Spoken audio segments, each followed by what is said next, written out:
100 years ago, a new theory about human nature was put forward by Sigmund Freud. It was Freud's idea that hidden inside all human beings were dangerous instinctual drives. Freud had devised a method he called psychoanalysis. By analysing dreams and free association, he had unearthed, he said, powerful sexual aggressive forces. This series is about how those in power have used Freud's theories to try and control the dangerous crowd in an age of mass democracy. At the heart of the story is not just Sigmund Freud, but other members of the Freud family.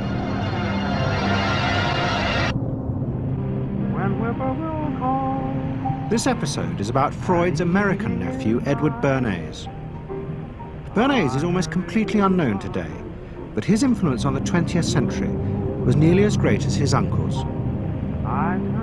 Because Bernays was the first person to take Freud's ideas about human beings and use them to manipulate the masses.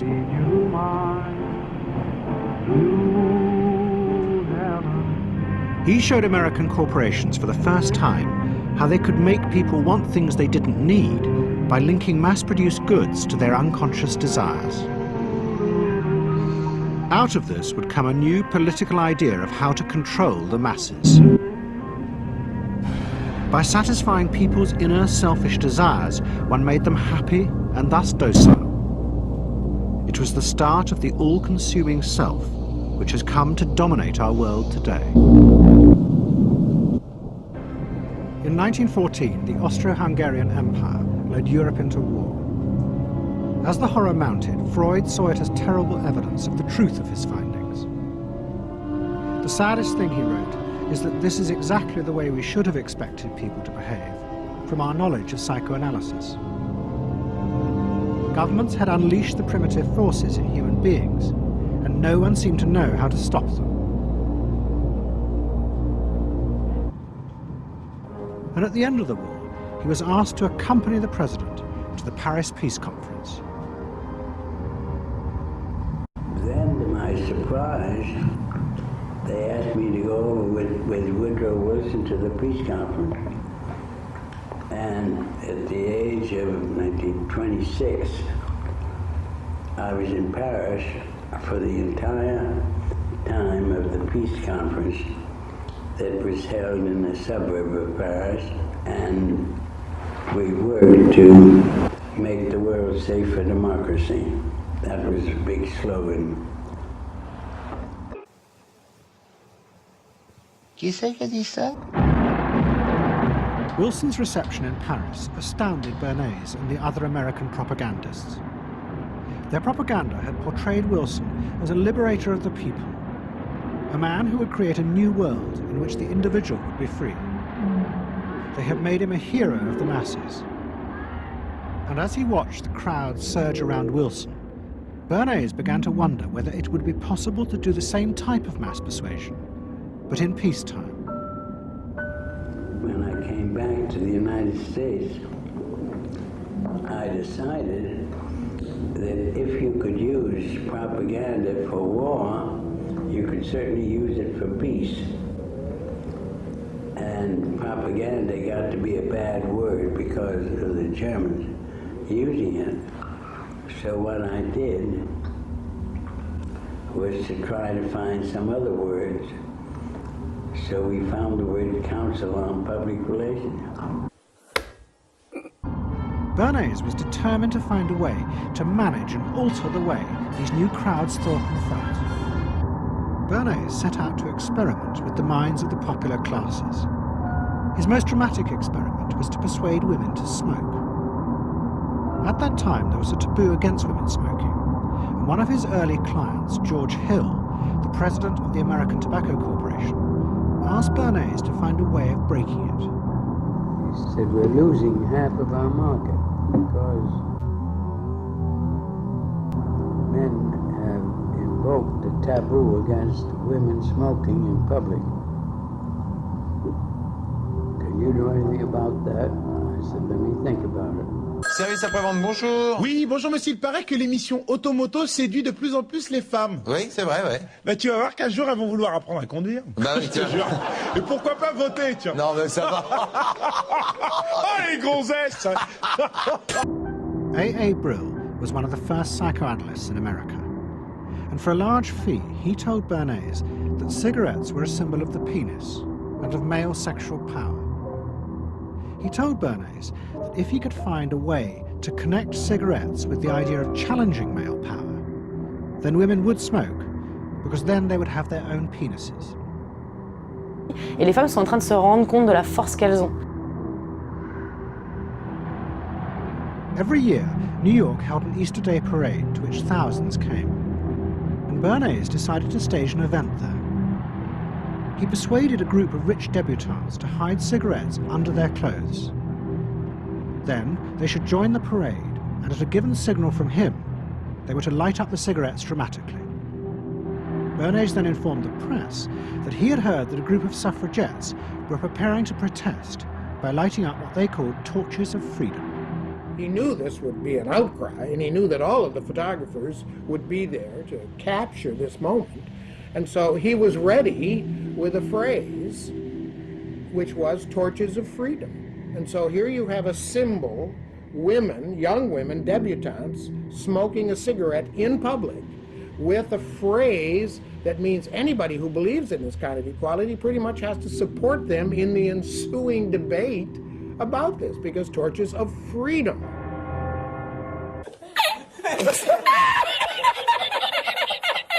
It was across the United States and around the world. And from that point forward, the sale of cigarettes to women began to rise. He had made them socially acceptable with a single symbolic act. What Bernays had created was the idea that if a woman smoked, it made her more powerful and independent. An idea that still persists today.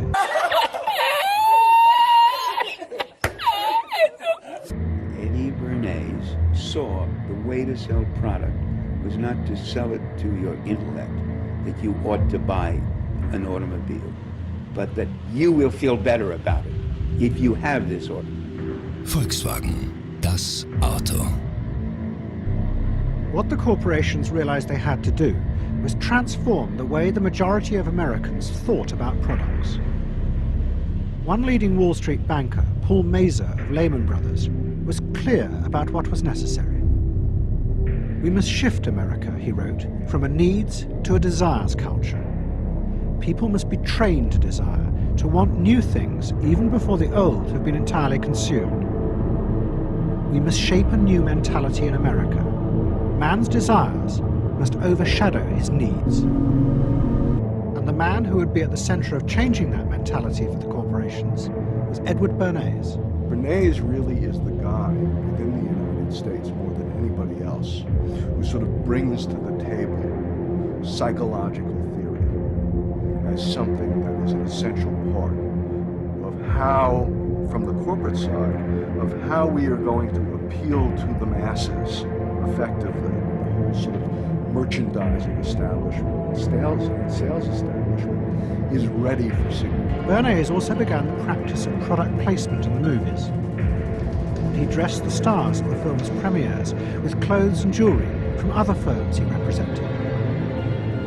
He was, he claimed, the first person to tell car companies they could sell cars as symbols of male sexuality. He employed psychologists to issue reports that said products were good for you, and then pretended they were independent studies. He organised fashion shows in department stores, and paid celebrities to repeat the new and essential message. You bought things not just for need, but to express your inner sense of yourself to others. In 1927, an American journalist wrote, "A change has come over our democracy. It is called consumptionism. The American citizen's first importance to his country is now no longer that of citizen, but that of consumer." Oh, okay. Freud believed he had underestimated the aggressive instincts in human beings. They were far more dangerous than he had originally thought. After World War I, Freud was basically a pessimist. He felt that man is an impossible creature, a very, very sadistic and bad species. and did not believe that man can be improved. Man is a ferocious animal, the most ferocious animal that exists. They enjoy torturing and killing. And he didn't like man. Vous êtes malade. Et je remercie le ciel parce qu'autrement je ne pourrais pas faire ça. The publication of Freud's works in America had an extraordinary effect on journalists and intellectuals in the 1920s. What fascinated and frightened them was the picture Freud painted of submerged, dangerous forces lurking just under the surface of modern society. Forces that could erupt easily to produce the frenzied mob which had the power to destroy even governments. It was this they believed had happened in Russia. To many, this meant that one of the guiding principles of mass democracy was wrong. The belief that human beings could be trusted to make decisions on a rational basis. The leading political writer, Walter Lippmann, argued that if human beings were in reality driven by unconscious, irrational forces, then it was necessary to rethink democracy. Oui.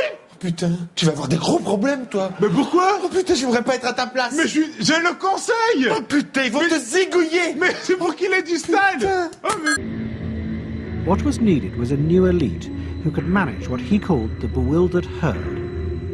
This would be done through psychological techniques that would control the unconscious feelings of the masses, stimulating people's inner desires and then sating them with consumer products.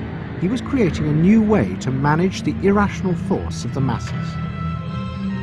He called it the engineering of consent.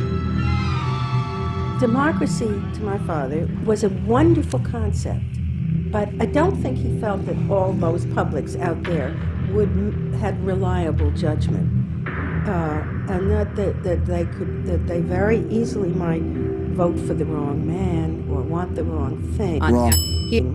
So that they had to be guided from above. It's enlightened despotism in a sense. You appeal to their desires and their unrecognized longings, that sort of thing. That you can tap into their deepest desires or their deepest fears and use that to your own purposes. And then, in 1928, a president came to power who agreed with Bernays. President Hoover was the first politician to articulate the idea that consumerism had become the central motor of American life.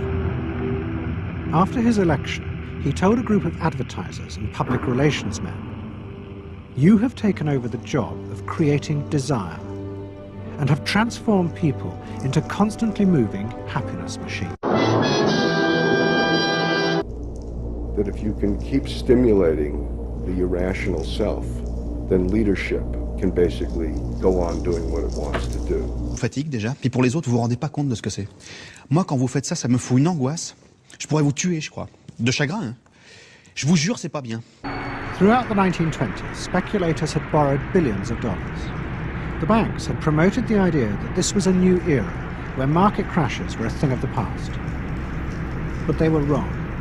What was about to happen was the biggest stock market crash in history. Investors had panicked and begun to sell in a blind, relentless fury that no reassurance by bankers or politicians could halt. And on the 29th of October 1929, the market collapsed. Recession and unemployment, millions of American workers stopped buying goods they didn't need. The consumer boom that Bernays had done so much to engineer disappeared, and he and the profession of public relations fell from favour. Bernays' brief moment of power seemed to be over.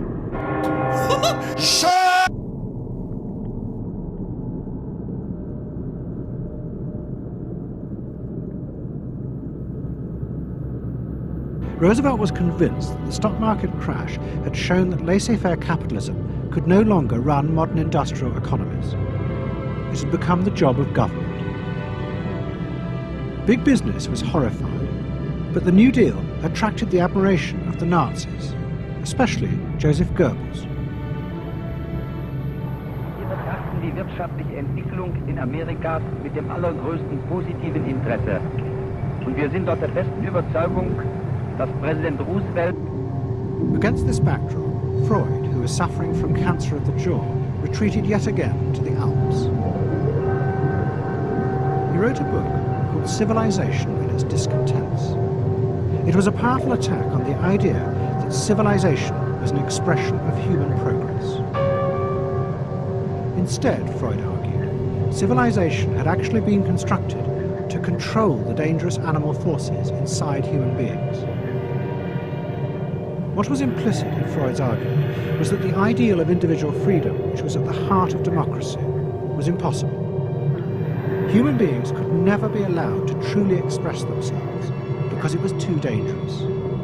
They must always be controlled and would thus always be discontent.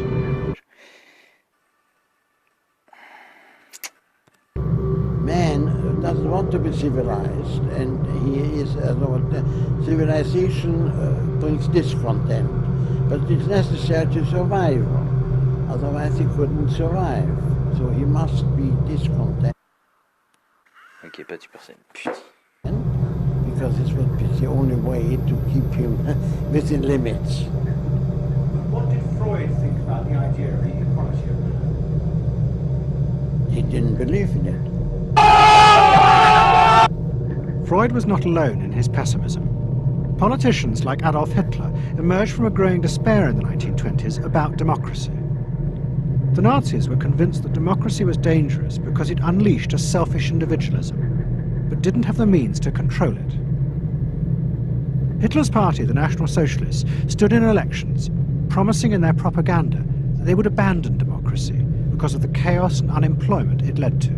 Le Troisième Reich et l'idéologie nazie m'ont toujours rendu dubitatif. Bla bla bla bla bla bla. C'est marrant que c'est toujours les nazis qui ont le mauvais rôle. Nous sommes en 1955, Herr Bramar. On peut avoir une deuxième chance? Merci. The deep, what he called libidinal forces of desire, are given up to the leader, while the aggressive instincts are unleashed on those outside the group. Freud wrote this as a warning, but the Nazis were deliberately encouraging these forces because they believed they could master and control them. In 1936, Roosevelt stood for re-election. He promised further control over big business. To the corporations, it was the beginning of a dictatorship. Good night. Faced with this, business now decided to fight back, to regain power in America. At the heart of the battle would be Edward Bernays and the profession he had invented, public relations.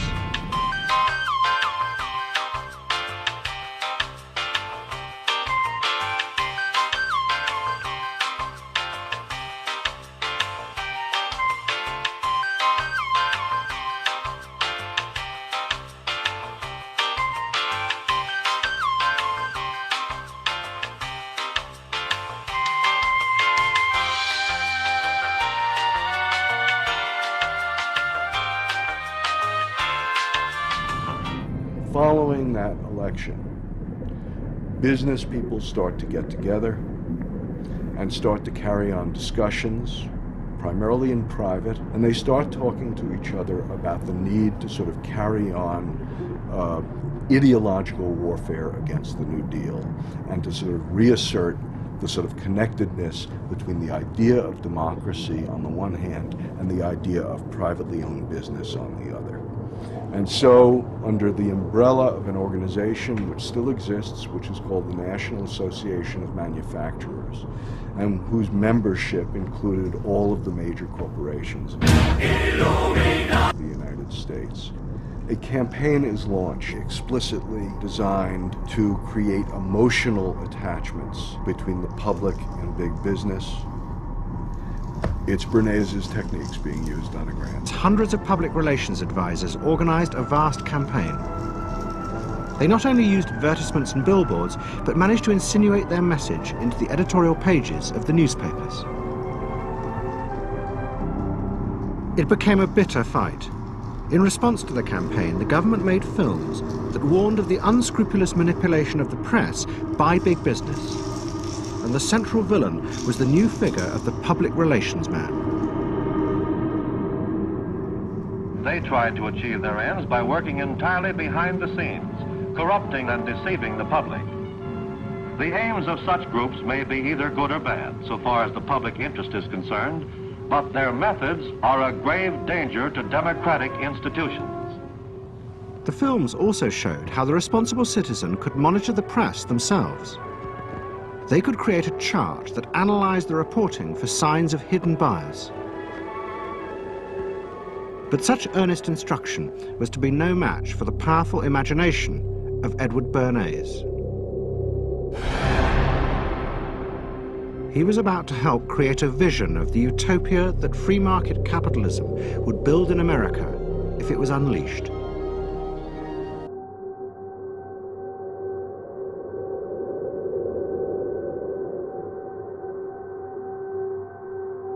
To the World's Fair. Edward Bernays was a central advisor. He insisted that the theme be the link between democracy and American business.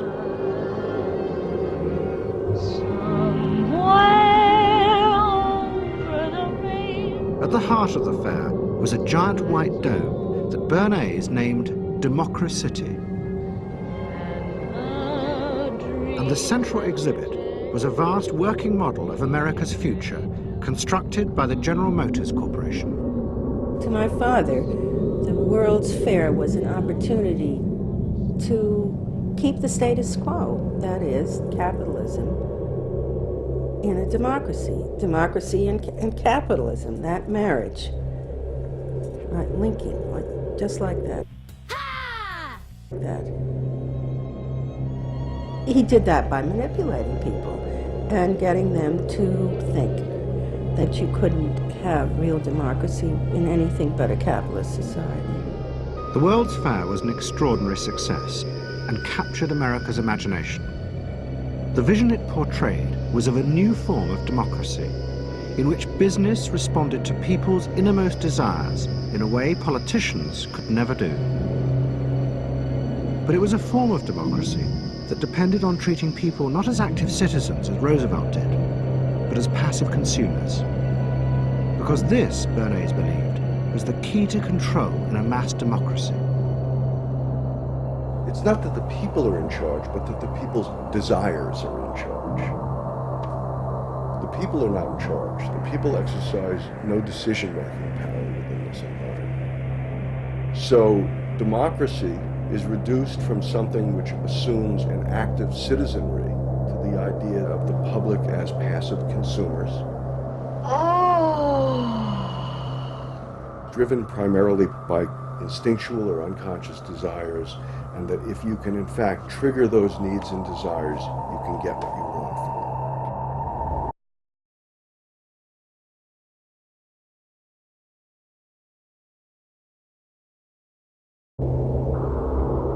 But this struggle between the two views of human beings as to whether they were rational or irrational was about to be dramatically affected by events in Europe.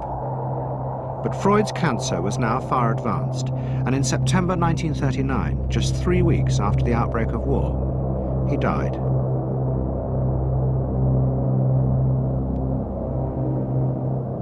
The Second World War would utterly transform the way governments saw democracy and the people they governed.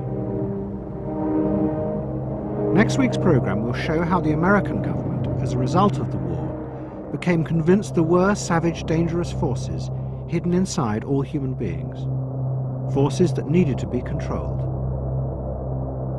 The terrible evidence from the death camps seemed to show what happened when these forces were unleashed. And politicians and planners in post-war America would come to believe that hidden under the surface of their own population were the same dangerous forces. And they would turn to the Freud family to help control this enemy within.